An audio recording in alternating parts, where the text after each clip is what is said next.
Friends, मैं एक और महत्वपूर्ण विषय पर आप सभी का ध्यान केंद्रित करना चाहता हूं। आज विश्व मान रहा है कि क्लाइमेट चेंज में लाइफस्टाइल की एक बहुत बड़ी भूमिका है। मैं आज आपके सामने एक वन वर्ड मूवमेंट का प्रस्ताव रखता हूं। वन वर्ड एक शब्द क्लाइमेट के संदर्भ में, वन वर्ल्ड एक विश्व का मूल आधार बन सकता है, अधिष्ठान बन सकता है। ये एक शब्द है लाइफ, LIFE, यानी लाइफ स्टाइल फॉर एनवायरमेंट। आज जरूरत है कि हम सभी लोग एक साथ आकर कलेक्टिव पार्टिसिपेशन के साथ लाइफ स्टाइल फॉर एनवायरमेंट यानी लाइफ को एक अभियान की तरह आगे बढ़ाएं।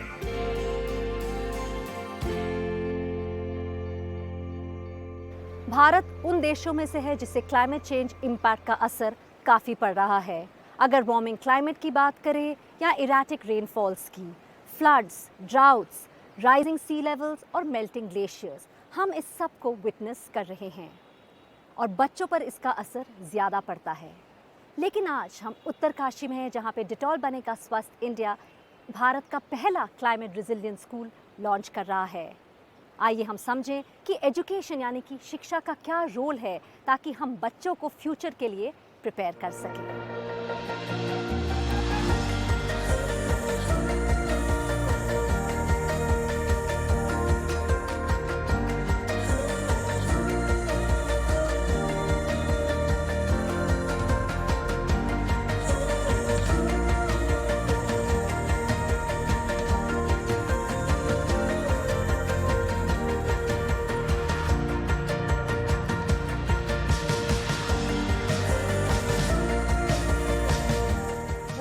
सुंदर लोकेशन पे है। 9 साल का सफर जो डिटॉल बनेगा स्वस्थ इंडिया का है और इस साल खासकर जो हमारा कैंपेन का जो फोकस है लक्ष्य से पूर्ण स्वास्थ्य का, बच्चे एक बहुत इंपॉर्टेंट रोल प्ले करते हैं।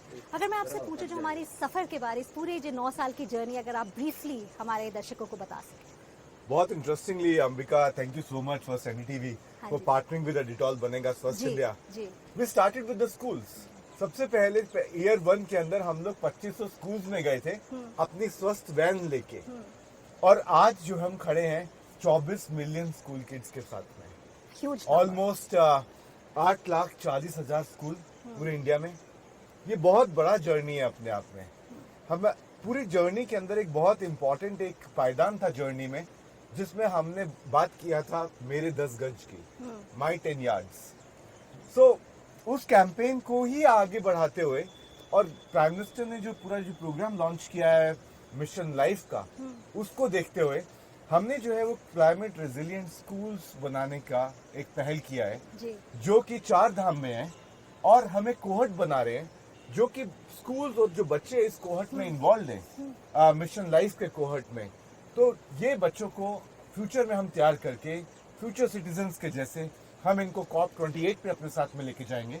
हम वहाँ पे कुछ इनके बच्चों के साथ में क्यूरेट करेंगे एनडीटीवी के साथ में। अगर हम बात करें बच्चों की, ये हमारा फ्यूचर है। एजुकेशन एक बहुत इंपॉर्टेंट रोल प्ले करता है ताकि हम एनवायरमेंटली कॉन्शियस बच्चे क्रिएट कर सके, वो अपने ऊपर ये जिम्मेदारी देख सके, या ये तो सीखे भी कि क्लाइमेट चेंज का क्या इम्पैक्ट है, और साथ साथ वो इसको टैकल भी कर सके जी। तो शायद ये जो आज हम बात कर रहे हैं रिस्पॉन्ड, रिपेयर और रिकवर की, ये 3 Rs बहुत जरूरी है। जी जी जी, आप देखेंगे आने वाले टाइम में कि हमारे पास में पहला इंडिया का कोहर्ट है जो कि क्लाइमेट रेजिलिएंट स्कूल्स के ऊपर जो कोहर्ट बना है, और ये जो कोहर्ट है इसका एक मेजर जो उद्देश्य है वो ये होगा मिशन लाइफ की जो प्रोग्रेस है उसको डेमोक्रेटाइज करना। इसका एक उद्देश्य ये भी है कि ये स्टोरी सिर्फ इंडिया की इंडिया में नहीं रह जाए, ये उत्तराखंड से उत्तर प्रदेश भी जाए, उत्तर प्रदेश से पूरे इंडिया जाए, और पूरे इंडिया से ग्लोबल जाए जी। और एक बहुत इंपॉर्टेंट उद्देश्य है मिशन लाइफ का कि ये जो है चेंज जो है वो इंडिविजुअल लेवल पे, सोसाइटी लेवल पे, कम्युनिटी लेवल पे, नेशनल लेवल पे, इंटरनेशनल लेवल पे, हर जगह पे चेंज हो, but change starts with ourself. Change हमारे से चालू होता है। तो जो क्लाइमेट पे जो चेंज है इसके लिए हम फ्यूचर सिटीजन्स को रेडी कर रहे हैं, और if we are not investing in kids then the work is half done. तो आइए जाके मिलते हैं उन बच्चों से, आइए स्कूल देखते हैं किस तरह प्रिपेयर किया गया है।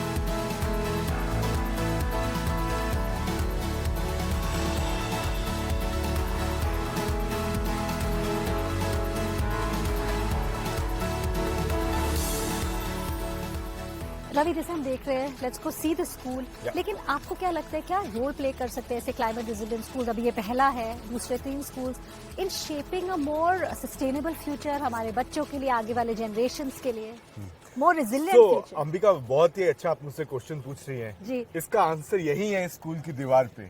जो बीत गया उसे बदल नहीं सकते, आइए सब मिलकर आने वाले कल को बदलें। वाओ। तो ये जो बच्चे हैं, ये जो बनाया है यहाँ पे स्कूल के बच्चों ने, तो ये बच्चों को रिप्रेजेंट ही करता है कि वो लोग अलग अलग मिशन लाइफ के पहलुओं के बारे में बात कर रहे हैं जी। इसमें वेस्ट मैनेजमेंट को लेके, बायोडाइवर्सिटी को लेके, आपका इलेक्ट्रिसिटी को सेव करने से लेके, आपका रिसाइकिल करना, आपके जितने भी आईटी रिलेटेड जो प्रोडक्ट्स हैं उनको, कंप्यूटर डाला है। तो अल्टीमेटली ये जो बच्चे हैं यही जो है ये फ्लैग बियरर्स हैं हमारी सक्सेस के। और जो प्राइम मिनिस्टर ने जो बात किया अंडर मिशन लाइफ कि हमको कम्युनिटी लेवल से लेके और नेशनल लेवल तक चेंज लाना है, बट बदलाव जो है वो हमसे ही चालू होगा। तो जो मेरे 10 गज की जो बात है, मेरे 10 गज जो हम बात कर रहे थे पिछले एनडीटीवी डिटॉल बनेगा स्वस्थ इंडिया के सीजन्स में भी, उसके अंदर भी हमने ये बात किया। तो उसी को आगे बढ़ाते हुए हम देख रहे हैं कि अभी प्रॉपर एक्शन हो रहा है, बच्चे इसमें इन्वॉल्व हो रहे हैं, और हम डेमोक्रेटाइजेशन की बात कर रहे हैं, इम्पैक्ट की। तो इम्पैक्ट डेमोक्रेटाइजेशन होगा इस सारे का, बच्चे इसके अंदर इन्वॉल्व होंगे जी। और ये जो है बच्चे नजेस को लेके जाएंगे अपने गांव में, अपने घरों में, अपने पेरेंट्स के साथ में, ताकि जो उनको यहाँ पे सिखाया जा रहा है वो सिर्फ यहीं तक सीमित नहीं रह जाए, वो यहाँ से उनके परिवार तक जाए और परिवार से नेशन में जाए। और ओवरऑल ये जो सारा जो ये काम है हमारा डिटॉल क्लाइमेट रेजिलिएंट स्कूल्स का, ये एक नेशन बिल्डिंग का एफर्ट है। Congratulations on that. आइए देखते हैं, बट अंदर जाने के पहले शारन हमारे साथ बात करेंगे, जो हमें बताएंगे ये स्कूल क्लाइमेट रेजिलिएंट कैसे बनाया गया, क्या चेंजेस आपने किए हैं ताकि जो यहाँ के बच्चे हैं इन सब से बेनिफिट कर सके और कुछ सीखे। सो अंबिका, बेसिकली हम लोगों ने स्कूल में क्या किया है कि ऐसी प्रैक्टिसेस को डाला है जिससे स्कूल एक लाइव डेमोन्स्ट्रेशन बनेगा ऑफ सस्टेनेबल प्रैक्टिसेस, राइट। जैसे हमने ऊर्जा पे काम किया है, स्कूल में सोलर पैनल्स लगे हैं, जिसकी वजह से स्कूल का जितना भी ऊर्जा संबंधित जो भी रिक्वायरमेंट है, जो भी नीड है, एनर्जी नीड, वो पूरा फुलफिल होगा उससे। बैटरी बैकअप सिस्टम्स है जिससे पावर कट्स के टाइम पर भी स्कूल में सोलर पैनल्स लगे हैं, तो उसमें इलेक्ट्रिसिटी रहेगी जी जी। एंड जब हम ये जो ग्रीनरी की बात कर रहे हैं, तो हमने पेड़ लगाए हैं यहाँ पे स्कूल में, जिससे जो ग्रीन कवर है स्कूल का वो और बड़ा है।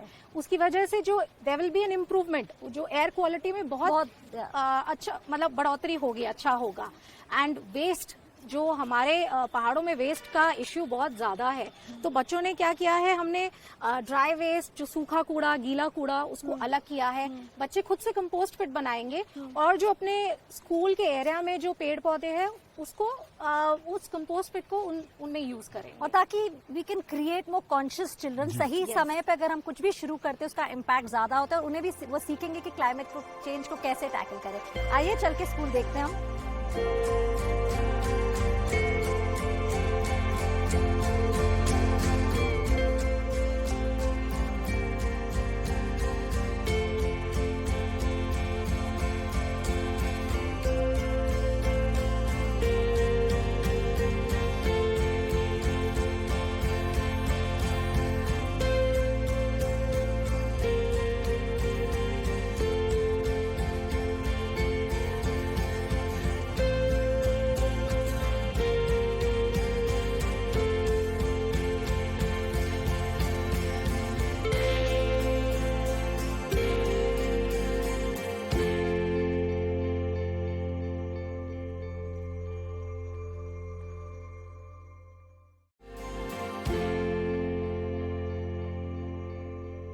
Now that we've understood the concept of the CRI schools, let me introduce our panel who we have with us. Thank you all so much for joining us.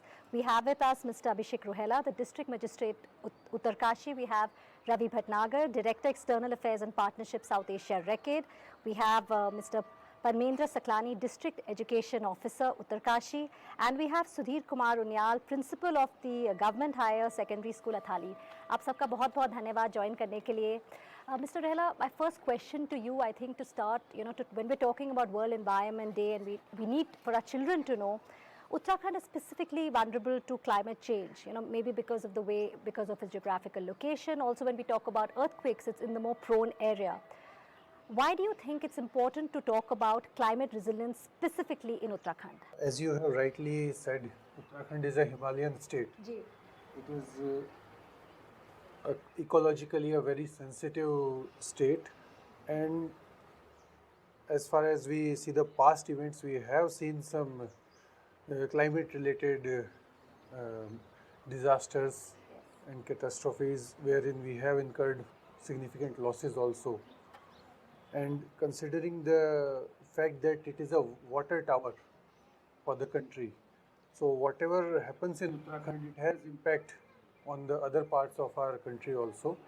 So considering these factors, it is very important that we develop some mechanism and means in the state so that we become climate resilient. Ji. And like you rightly said, when it's not just water, in fact, Uttarakhand is one of the fastest growing states in the country.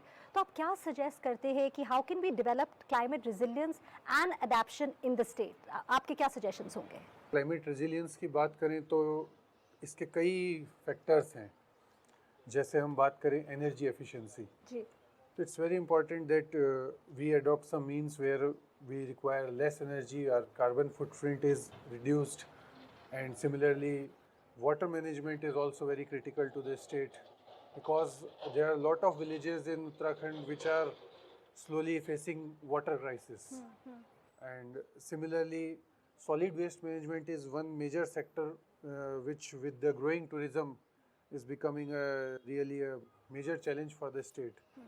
So these are a few of the things, and as far as government policies and projects are concerned, Yes. so state of Uttarakhand is really very sensitive about it, and we do plan our actions in a way that we try to achieve sustainable development goals.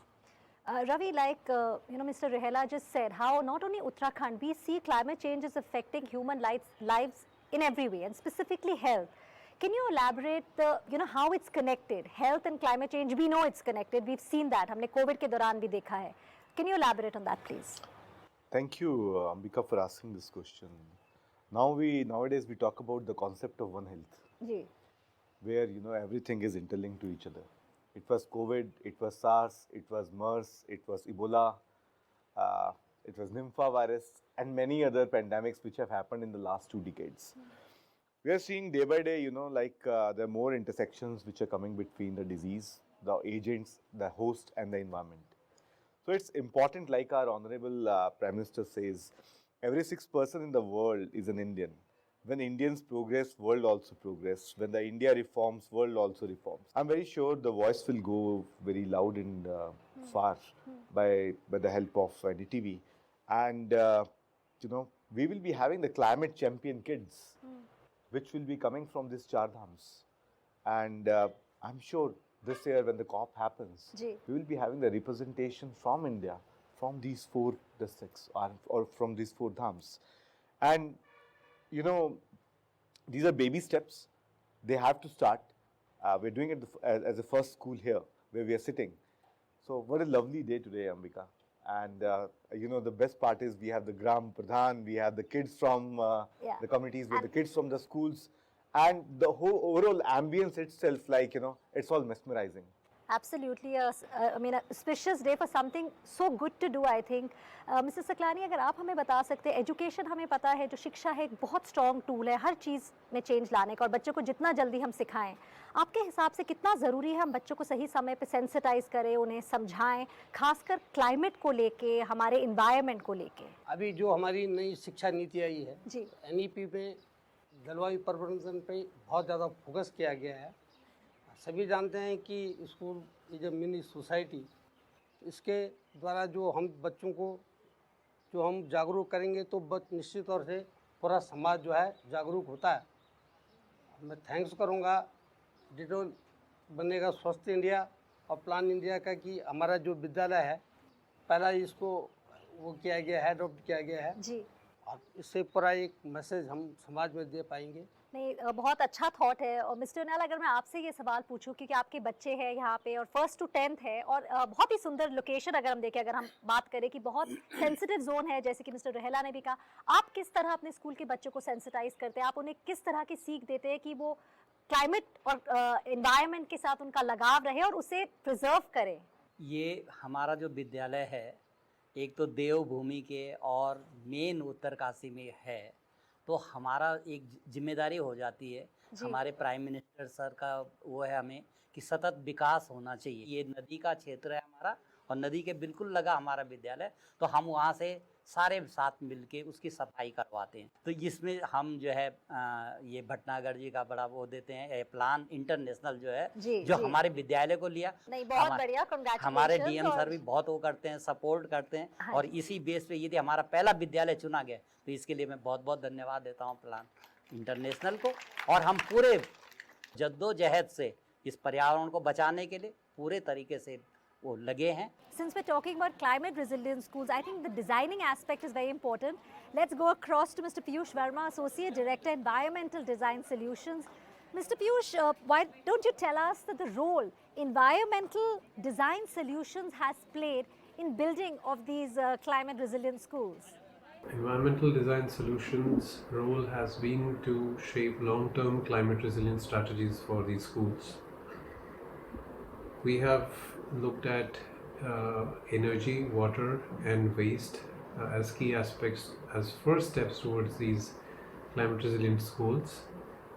With respect to energy, we have envisaged renewable energy sources and energy efficient equipment. What it does is it reduces your energy demand while also making you energy independent. With water, we have looked at just reducing the water use through water fixtures that consume very less water. And for waste, we are looking at nearly 100% food waste reduction through composting. What do you feel? How much does this project align with your state's mission or project of combating climate change? Ji, as a state, if we see, we have a state action plan for climate change, which is aligned with national priorities. Yes. तो उसी को देखते हुए ये भी एक बड़ा important initiative है जो आज स्कूल में हमने ये क्लाइमेट रेजिलिएंट स्कूल्स बनाने का सोचा है, क्योंकि स्टेट का एक कंटिन्यूस फोकस है हमारा जी। कि जैसे जो हमारा जो जितना एनर्जी जनरेशन है it is based on renewable sources like hydro electricity, solar energy etcetera. इसी तरह जो ऐसे स्कूल्स में जो इवेंट्स होते हैं या बच्चों को सिखाया जाता है how to be ecologically responsible, it's very important because it goes a long way. क्योंकि आज जो बच्चे सीखेंगे कल इन्हीं के माध्यम से सोसाइटी भी सीखती है। और जो स्कूल में जितनी भी इस तरह की एक्टिविटीज़ हैं और क्लाइमेट रेजिलियंस के बारे में जो कुछ सिखाया जाता है, जो अवेयरनेस आती है, उसको students are very important factor in disseminating those values and knowledge to the society at large. I think what you rightly said, it's a great start and it's important कि किस तरह सारे जो स्टेक होल्डर्स है एक मिलजुल कर काम करें, चाहे वो कॉर्पोरेट्स हो, चाहे ग्राउंड पे जो NGO हो, सोशल सेक्टर हो, and most importantly I think even the government, I think everybody needs to work together. Before we wrap, just a last question, Ravi, from you on Mission Life. The Prime Minister had launched it in 2021, had introduced it, the lifestyle for the environment, the movement. What roles can these climate resilient schools play for the India-led global movement of Mission Life? India should be an exporter of the climate champions to the world, and those champions should be the kids. What a better place than Uttarakhand to choose it from and to start it from. The preamble of the Mission Life should be done by the kids, for the kids and to the kids. Right now we have the aspects which are clearly mentioned. With NDTV Banega Swasth India and the government of Uttarakhand, we would like to convert the preamble into the songs. And I believe the culturally adaptive behavior change communication is something which is the key to success. At the first time, we are introducing the climate resilient pencils, the climate resilient pens, the xylem free ink board markers, the dust free chalks, the upcycled bags for the kids, and upcycled notebooks, upcycled, covers for the, notebooks, and many other things what we are bringing to this school. So when kids will have this experience at Delhi in their lives, and when the pencils will be over and the pens will be over, you just need to plant it in the soil. It already had seeds, so the seeds will flourish, sir. It's a beautiful So these thought. are the small things because, thank you so much. So from distance we talk about the solar, the water and all these macro things. So we thought like the behavioral nudges are very important. Yeah. And if we really want to motivate the kids and the teachers and the principals, it's important like the kids carry something which is what they really like and they will be proud of. Yeah. They should be proud of these things. Thank you, Ravi, for pointing those out, because you may say they're small things, but definitely these small things and new beginnings would make a huge impact. Before we wrap, closing remarks from you, and Mr. Rula, if you could tell us कि mission life का जो ये अगर हम बात specifically कर रहे हैं, आप उसको मन में रखते हुए आपका क्या vision है? Life for the environment. जो भी मिशन लाइफ है, I would say it is a very simple idea, but with a very enormous and huge impact. क्योंकि बहुत छोटे से हमारे लाइफस्टाइल चेंजेस हैं जिनसे हम बड़ा इम्पैक्ट क्रिएट कर सकते हैं. As simple as saving energy, as simple as using things which are ecologically safe. जैसे अभी रवि जी ने कहा कि स्टेशनरी एक ऐसी चीज़ है जिसको हम सब हमेशा यूज़ करते हैं, कितने सालों से यूज़ करते आए हैं, but how much waste we have generated, क्योंकि वो सभी चीज़ें ऐसी थी जिनको हम वापस यूज़ नहीं कर सके. We used and discarded it. तो इसी तरह से these small initiatives can create very big impact, because all of us, all the people in the world are using it. तो थोड़ा भी अगर बदलाव आएगा तो बहुत मेजर चेंज आएगा. I think that's put really well. Thank you so much. आप आए. Thank you so much. आप सबका बहुत धन्यवाद. It was a pleasure to have you all.